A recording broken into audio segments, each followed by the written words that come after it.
काटा आयो हजुर।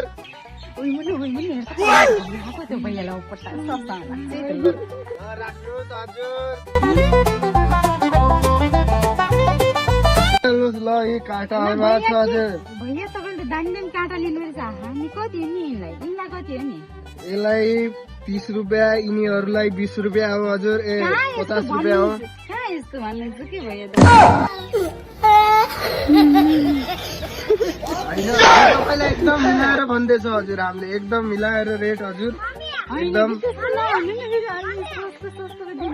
ल लगिहाल्नु नि त, तपाईँले भनिहाल्नु भयो, मन जितिहाल्नु भयो। कुन लग्नुहुन्छ ल भन्नु न त। ल लगिहाल्नु न त। ल